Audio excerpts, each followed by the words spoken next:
Students of city high school अस्सलाम वालेकुम। Class 10th physics जो हमने स्टार्ट कर रहे हैं, जो है चैप्टर नंबर 11 हमने शुरू किया हुआ था। लास्ट टाइम इसके कुछ टॉपिक्स जो वो डिस्कस किए गए थे। वो टॉपिक्स जो थे अबाउट नॉइज़ के आगे पहले हमने कर लिए थे, जो है जिसमें आपके पास आया था कि what is reflection, what is echo, what is speed of sound, और इसके बारे में हमने डिटेल से डिस्कस किया था। जो है इससे पहले हमने एक टॉपिक डिस्कस किया था जो कि इस चैप्टर का वाहद फार्मूला था, जो है जिससे हमने कहा था साउंड इंटेंसिटी लेवल। जो है अब उसके रेलिवेंट कुछ न्यूमेरिकल्स जो है वो हम अब सॉल्व करने जा रहे हैं। पहले टू न्यूमेरिकल्स, पहले दो जो आपके पास न्यूमेरिकल्स थे वो मैंने आपको सॉल्व करवा दिए थे, जो है 11.1 एंड 11.2। जो है अब हम जो स्टार्ट कर रहे हैं, बुक अपनी आप स्टूडेंट्स ले आएँ। जो है बुक का पेज नंबर आपने ओपन करना है 35। पेज नंबर 35 पे हम ओपन करेंगे। जल्दी से आप अपनी बुक्स ले आएँ। जो है अभी मैं स्टार्ट नहीं कर रहा। जो है उसके बारे में थोड़ा सा बता दूं कि फार्मूलाज आपके पास क्या क्या थे। साउंड इंटेंसिटी लेवल का फार्मूला हमने ये ड्राइव किया था कि 10 log I/I0, और ये आपके पास डेसिबल के इक्वल था। जो है इसमें I जो है वो इंटेंसिटी थी, I0 जो था वो था फेंटेस्ट इंटेंसिटी, और SIL which is abbreviation of sound intensity level. इसके बाद जो हमने लास्ट टॉपिक पढ़ा था उसमें ये पढ़ा गया था कि रिफ्लेक्शन ऑफ साउंड और इको या स्पीड ऑफ साउंड कैसे कैलकुलेट की जा सकती है, उसको कैलकुलेट करने का तरीकाकार क्या है। तो वो वही तरीका था जो हमने चैप्टर नंबर 10 में पढ़ा था, which is called wave equation. Wave equation में रिलेशन था तीन चीज़ों के दरमियान, वेलोसिटी, फ्रीक्वेंसी एंड वेवलेंथ। तो वहाँ से हम स्पीड इसकी कैलकुलेट कर सकते हैं, और S=VT का फॉर्मूला की मदद से इसकी कैलकुलेशन टाइम की, स्पीड की और डिस्टेंस की कैलकुलेट करवाई जा सकती है। तो ये स्टूडेंट्स बुक्स आप सब लोग ले आए होंगे, होप सो। तो अब हम स्टार्ट कर रहे हैं कि आपके पास इसका जो न्यूमेरिकल है स्टेटमेंट पढ़ी जाती है, क्योंकि स्टेटमेंट के बगैर हमें इसका गिवन डाटा और फाइंड करने का अंदाज़ा नहीं होता, नहीं पता चलता कि क्या चीज़ हमें दी हुई है और क्या हमने कैलकुलेट करनी है। तो स्टार्ट कर रहे हैं। पेज नंबर मैंने आपको बताया था 35 है। न्यूमेरिकल हम शुरू कर रहे हैं जी 11.3। न्यूमेरिकल नंबर 11.3 है, और गिवन डाटा हम लिखेंगे, स्टेटमेंट पढ़ेंगे, वहाँ से देखेंगे कि क्या चीज़ हमें जो है वो दी हुई है और क्या चीज़ हमने जो है वो कैलकुलेट करनी है। जो है तो 11.3 में लिखा हुआ उसने, at a particular frequency, at a particular temperature, एक ख़ास टेम्परेचर पे, the speed of sound in air. Speed of sound हमें दी हुई है एयर में। उसने कहा कि what is the speed of sound. लिख देते हैं यहाँ पे, speed of sound in air v के इक्वल है, और वो उसने बताया कितनी है, 330 मीटर पर सेकेंड। उसके बाद उसने क्या बताया जी, स्पीड दी हुई थी। उसने कहा if the wavelength of a note is 5 centimetre, calculate the frequency of the wave. तो उसने कहा कि अगर आपके पास की जो वेवलेंथ है, वेवलेंथ इसका सिंबल हमने पढ़ा हुआ है, wavelength it's symbol is lambda, और अगर उसने कहा वो 5 सेंटीमीटर है, इसको 100 पे डिवाइड करेंगे मीटर में लाने के लिए 0.05 मीटर, और उसने हमें कहा था इसकी फ्रीक्वेंसी आपने कैलकुलेट करनी है, frequency is equal to f, और ये फाइंड करना है। लेकिन यहाँ पे न्यूमेरिकल ख़त्म नहीं किया उसने, अभी आगे भी स्टेटमेंट लिखी हुई है। आगे उसने क्या लिखा हुआ है पढ़ते हैं उसको। जो है is this frequency is Audible range for human air. क्या ये जो आपके पास फ्रीक्वेंसी कैलकुलेट होगी इससे, क्या वो ह्यूमन रेंज के अंदर आती है, ऑडिबल फ्रीक्वेंसी रेंज के अंदर फॉल करती है या नहीं करती है। जो है तो उसके लिए हम इसको सॉल्व करते हैं। सोल्यूशन आपके पास इसका नहायत आसान सा होगा, जैसे हम फर्स्ट न्यूमेरिकल्स में चैप्टर 10 के किए थे, सेम वैसे ही न्यूमेरिकल है। तो रिलेशन हमने पहले पढ़ा हुआ है। रिलेशन आपके पास क्या होगा, using wave equation, using wave equation के वेव इक्वेशन को हम यूज़ करेंगे, और वह किसके इक्वल है, v is equal to f और लैम्डा। अब आपने f फाइंड करना है, तो लैम्डा उसके साथ क्या होता है, मल्टीप्लाई, इधर आ गया वो क्या हो जाएगा, डिवाइड। तो ये हो जाएगा v over lambda is equal to f। अब देखें वैल्यूज़ गिवन है आपके पास सारी, v की वैल्यू भी गिवन है और लैम्डा की वैल्यू भी गिवन है। दोनों को यहाँ पे इंसर्ट करेंगे वैल्यूज़ को, 330, और इसको डिवाइड कर दिया हमने 0.05 से। तो इसको डिवाइड करने के बाद सिंपली आपके पास जो आंसर होगा दैट विल बी 66, या पॉइंट्स में अगर लिखना है तो पॉइंट्स में भी आ जाएगा ये जो है 6600 हर्ट्ज़, या इसी को अगर हम साइंटिफिक में लिखेंगे तो ये हो जाएगा 6.6 × 10⁻³ हर्ट्ज़। तो ये आपके पास फ्रीक्वेंसी जो क्या है कैलकुलेट हो गई, न्यूमेरिकल सॉल्व हो गया। हमने सिर्फ इतना से फाइंड करना था इसमें, ठीक है, फ्रीक्वेंसी फाइंड करनी थी तो फ्रीक्वेंसी फाइंड हो गई।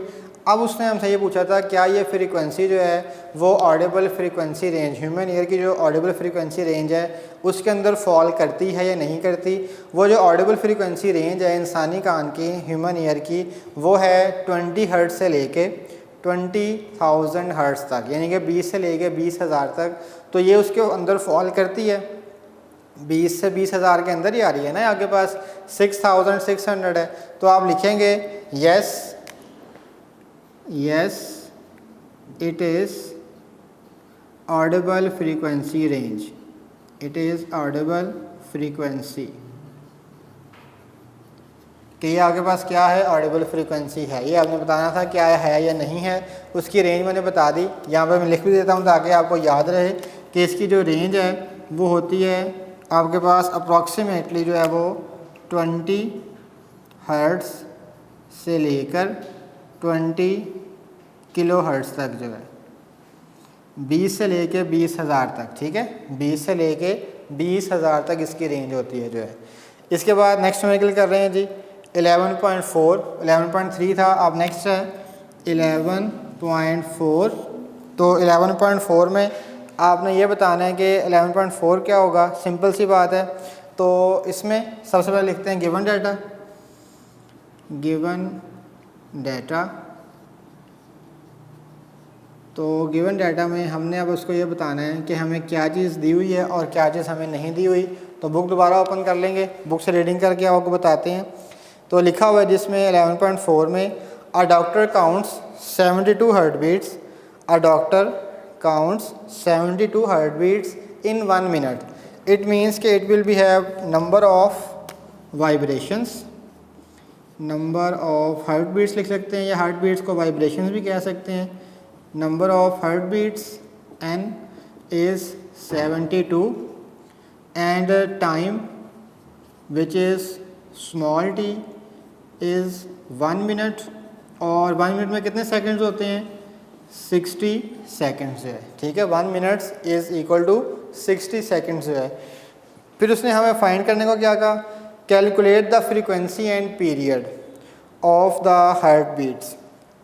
आपने सिंपल से क्या फाइंड करना है, फ्रीक्वेंसी ये फाइंड करनी है आपने, फ्रीक्वेंसी f, और पीरियड मीन्स उसका टाइम पीरियड t, ये भी आपने क्या करना है जी कैलकुलेट करना था जो, ठीक है। तो ये आपके पास न्यूमेरिकल था, आसान सा न्यूमेरिकल है, सिंपल सी चीज़ें हैं इसके अंदर जो है।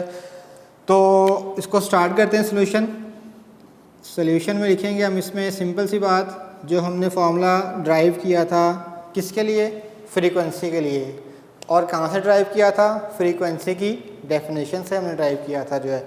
और वो किसके इक्वल है, हम लिखेंगे यहाँ पे we know that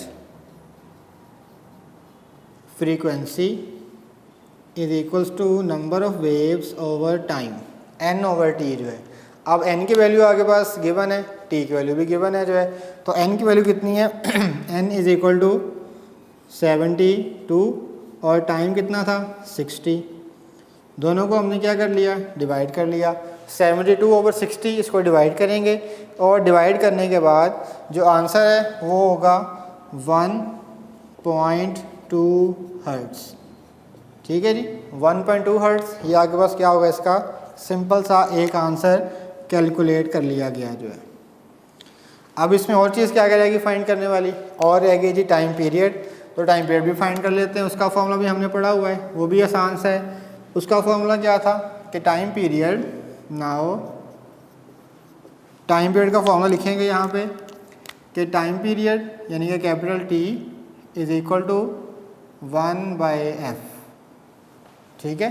time period इसके इक्वल था 1/f के इक्वल, 1 वैसे का वैसे ही आ जाएगा। और f की वैल्यू जो आपने फाइंड की थी, f की वैल्यू क्या फाइंड की थी, f की वैल्यू जो आपने ये फाइंड की थी फ्रीक्वेंसी 1.2, इसको यहाँ पे इंसर्ट करेंगे वैल्यू को 1.2, दोनों को डिवाइड किया, आंसर आएगा 0.83 सेकेंड्स, 0.83 सेकेंड टाइम पीरियड। तो आपने इसका क्या कर लिया, टाइम पीरियड भी कैलकुलेट कर लिया जो है। तो आगे पास ये भी न्यूमेरिकल देखा आपने कितना आसान था और छोटा सा था जो है 11.4, ये भी आपका कंप्लीट हो गया जो है। नेक्स्ट हम कर रहे हैं 11.5 और 11.5 से ऑनवर्ड जो आपके पास न्यूमेरिकल्स काफ़ी सिमिलर हैं एक दूसरे के। अगर आपको 11.5 की समझ आ गई तो अगले न्यूमेरिकल्स को भी सॉल्व करने में आपको मुश्किल नहीं होगी जो है। ठीक है, इसमें क्या लिखा हुआ उसने 11.5 में लिखा है marine survey ship sends a sound wave. एक सर्वे शिप है, वो आपके पास पानी में क्या कर रही है, मूव कर रही है जो है, और वो आपके पास क्या करती है, सेंड करती है एक sound wave straight to sea bed, बिल्कुल ज़मीन के नीचे, वो मतलब पानी के नीचे उसको थ्रो करती है। किसको, साउंड वेव को। साउंड वेव की हमने क्या पढ़ी थी, रिफ्लेक्शन होती है। तो साउंड वेव टकरा के दोबारा क्या करेंगी, वापस आएंगी। फिर उसने आगे बताया it receives echo 1.5 second later, कि 1.5 सेकंड के बाद वो जो साउंड हमने भेजी थी सी बेड के ऊपर, वो टकरा के दोबारा वापस आई। After how much time, 1.5 seconds later. उसके बाद उसने बताया the speed of sound in water is 1500 metre per second, कि जो स्पीड ऑफ साउंड है वो कितनी है आपके पास, 1500 मीटर पर सेकेंड अगर हो तो आपने कैलकुलेट क्या करना है, find the depth of a sea at this position. उस पोजीशन पे उस सी की गहराई जो है वो आपने बतानी है कि वो उसकी गहराई, उसकी डेप्थ कितनी है जो है। तो देखते हैं इसको सॉल्व करते हैं। आसान सा न्यूमेरिकल ये भी जो है। सबसे पहले उसने हमें दिया हुआ है टाइम, तो हम लिखेंगे time is equal to time यानी कि स्मॉल टी इज़ 1.5 सेकेंड्स, और स्पीड उसने दी हुई थी speed of sound in water which is v, और इसकी वैल्यू थी 1500 मीटर पर सेकेंड जी। Its value is 1500 metre per second है। और डेप्थ आपने फाइंड करनी है। डेप्थ बेसिकली डिस्टेंस है, गहराई है, इसे हम एस कह देंगे, जो कि आपने क्या करना है, सिंपली फाइंड करना है। अब देखें न्यूमेरिकल तो बहुत आसान हो गया। एस इज इक्वल टू क्या है, वी टी के इक्वल, तो यही हम लिखेंगे सोल्यूशन। तो सोल्यूशन में आपके पास दो तरह की वैल्यूज़ आ जाएंगी। इसमें दो तरीक़ों से सॉल्व कर सकते हैं। इसका तरीकाकार जो है, फार्मूला इसमें एक ही लगना है। फार्मूला देखेंगे हम, वी नो दैट फार्मूला आपके पास क्या होगा, S is equals to v और T। अब देखें यहाँ पे इसको सॉल्व करने के दो तरीके हैं। ये जो हमें टाइम रिक्वायर्ड है, ये टाइम जो दिया हुआ है, ये हमें 2 वेज का टाइम है, साउंड के जाने का भी और वापस आने का भी, टकरा के वापस आने का भी, दोनों का टाइम है जो है। या तो टाइम को आप क्या कर लो, यहाँ पे डिवाइड कर लो तो भी आंसर ठीक आ जाएगा। एक तरीका ये है। अगर आपने इसको ऐसे ही यूज़ करना है तो वो जो आगे पास डिस्टेंस आएगा, वो डिस्टेंस भी 1 साइडेड नहीं होगा, वो डिस्टेंस 2 साइडेड होगा जो है। फिर हम उसको क्या करेंगे, उसको डिवाइड करेंगे। वो चॉइस आपकी है। दोनों तरीक़ों से आंसर पे कोई फ़र्क नहीं पड़ेगा, आंसर सेम ही आएगा। या तो गिवन डेटा को डिवाइड कर दो यहीं पे, वो भी तरीका ठीक है। या जो आंसर आएगा इन्हीं वैल्यूज़ को यूज़ करते हुए उसको सॉल्व करेंगे तो वो भी आपके पास आंसर सही आएगा जो है। तो देखते हैं, वैल्यूज़ पुट करते हैं। हम इसी तरीके से सॉल्व कर रहे हैं अभी जो है। आपने वी की वैल्यू यहाँ पे पुट की, वी किसके इक्वल था, 1500, और टाइम की वैल्यू कितनी थी आपके पास, 1.5। दोनों को मल्टीप्लाई किया आपने, 1500 को मल्टीप्लाई करेंगे 1.5 से, देखेंगे यहाँ पे 1500 multiply by 1.5, so it would become 2250 metre. अब ये जो डिस्टेंस आया है, ये आपके पास गहराई नहीं है अभी उसकी, ये साउंड वेव के जाने की भी और आने की भी, दोनों का डिस्टेंस हमने कैलकुलेट कर लिया। अब हमें सिर्फ एक साइड का चाहिए, गहराई चाहिए सिर्फ जो है। तो गहराई को फाइंड करने के लिए इसको हम क्या करेंगे, डिवाइडेड बाय 2, इसको 2 पे डिवाइड करेंगे। 2 पे डिवाइड करने के बाद 1125, इसको डिवाइड करेंगे हम, डिवाइडेड बाय 2, तो ये आंसर आ जाएगा 1125 25 मीटर यानी कि एस की वैल्यू जो है, तो ये आपके पास क्या हो जाएगा, simply it will be S is equals to 1125 metre. This is the depth of the sea at that position. ये उस पोजीशन पे आपके पास क्या थी, डेप्थ थी किसकी, सी की जो है, ठीक है। तो इससे आपने क्या किया, उसकी गहराई फाइंड कर ली जो है।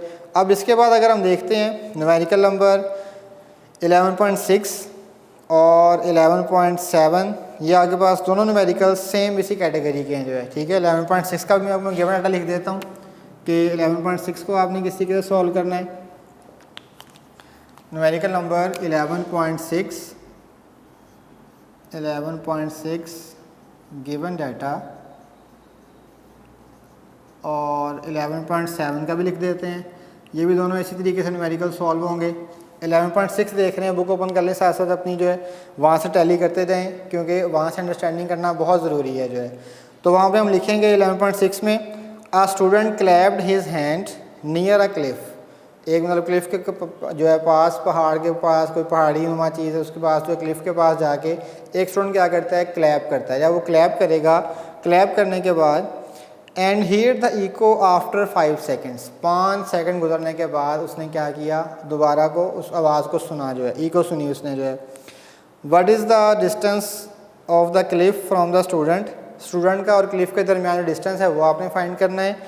If the speed of sound is taken 346 metre per second. अब देखें यहाँ पे, इसमें भी आपके पास उसने टाइम दिया हुआ था, टाइम की वैल्यू उसने हमें क्या दी थी, 5 सेकेंड्स।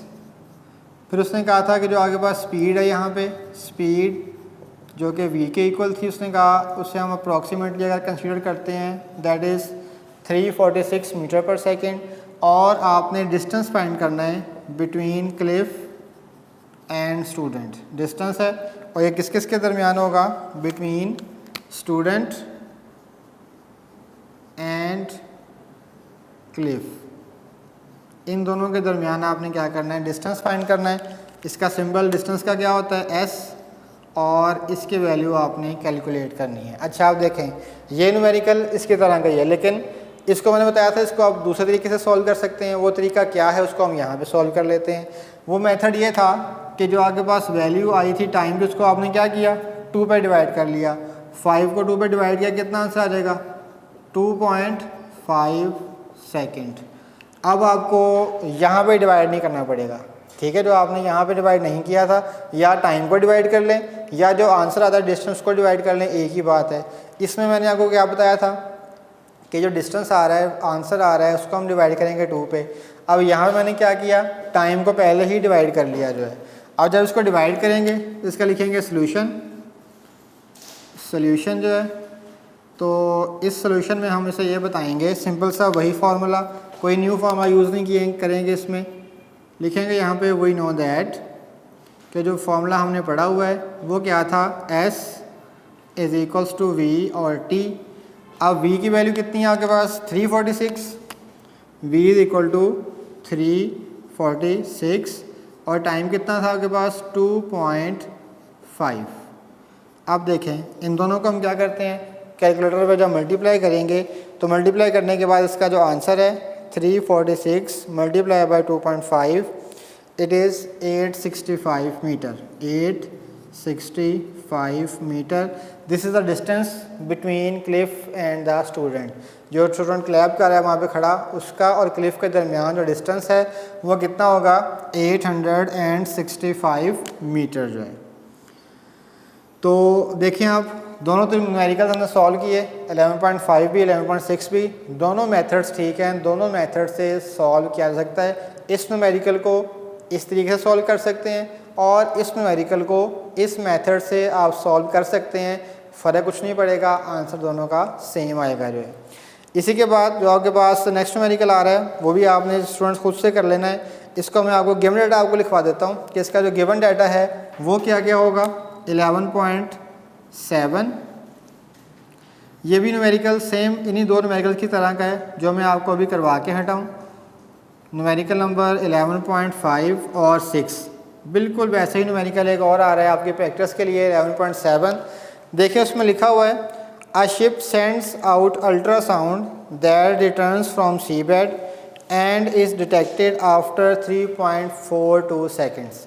एक अल्ट्रासाउंड साउंड वेव है जो ज़मीन की तरफ फेंका गया, फेंकने के बाद जब वो टकरा के वापस आया तो उसके लिए जो टाइम रिक्वायर्ड था, time is equal to t, और वो था 3.42 सेकेंड्स। ठीक है जी। और उसके बाद उसने क्या कहा, if the speed of sound through sea water, speed of ultrasound through sea water is 1531। जो स्पीड दी हुई है उसने हमें, speed is equal to v 1531 metre per second. और हमने फाइंड क्या करना है यहाँ पे, फाइंड देखें लिखा हुआ है आगे, what is the distance of the sea bed from the ship. जो सी बेड थी वहाँ से और शिप के दरमियान जो डिस्टेंस था, वो डिस्टेंस आपने क्या करना है, फाइंड करना है। सी बेड किसे कहते हैं, सी बेड आपके पास फ़र्ज़ करें कि ये आपके पास ज़मीन है और यहाँ पे आपके पास सारे का सारा वाटर है, जो है दिस इज़ वाटर। अगर यहाँ पे वाटर है और यहाँ पे करके कहीं पे आपके पास क्या है, हमने शिप को मूव करवा रहे हैं। अब सी बेड किसे कहेंगे, this one is called sea bed. ये जो एरिया है इसे हम क्या कहेंगे, सी बेड। जो है ये जो पूरी सरफेस है, दिस वन यहाँ से लेके यहाँ तक, this is called sea bed. अब होता क्या है, हम यहाँ से अल्ट्रासाउंड वेव को थ्रो करते हैं, वो यहाँ से टकरा के दोबारा वापस जाती है। इस दौरान हमें टाइम भी रिक्वायर्ड होता है और टाइम रिक्वायर्ड के साथ साथ हमें यहाँ पे जो उसकी डिस्टेंस और फाइंड करना होता है। स्पीड हमें दी होती है, टाइम हम क्या करते हैं with the help of stop watch calculate कर लेते हैं, जो है। अब देखें यहाँ पे आपने उसका क्या करना है, डिस्टेंस फाइंड करना है। डिस्टेंस यानी कि इसका एस सिंबल है, ये आपने फाइंड करना है। तो देखें सिंपल सा वही न्यूमेरिकल जैसे आपने किस तरीके से किया था 11.5 में, 11.6 में और 11.7 भी सेम टू सेम वैसे का वैसे ही है। इसको आपने स्टूडेंट्स खुद से सॉल्व करना है और इसी के साथ आपके न्यूमेरिकल्स जो हैं 11.3 से लेके 11.7 तक कैलकुलेट हो गए हैं। इसके दो न्यूमेरिकल्स हैं आपके पास और 11.8 और 9 जो है वो इंशाल्लाह नेक्स्ट लेक्चर में जैसा हम टॉपिक कवर करते जा रहे हैं उसके साथ साथ इसको भी कवर कर लेंगे, जो है। और इसमें न्यूमेरिकल्स को अच्छे तरीके से आपने याद कर लेना है, प्रैक्टिस करनी है इसकी बार बार, जो है, क्योंकि न्यूमेरिकल्स प्रैक्टिस करने से ज़्यादा अच्छे तरीके से लर्न होते हैं, जो है। तो इसी के साथ सिटी हाई स्कूल की तरफ से अल्लाह हाफिज़।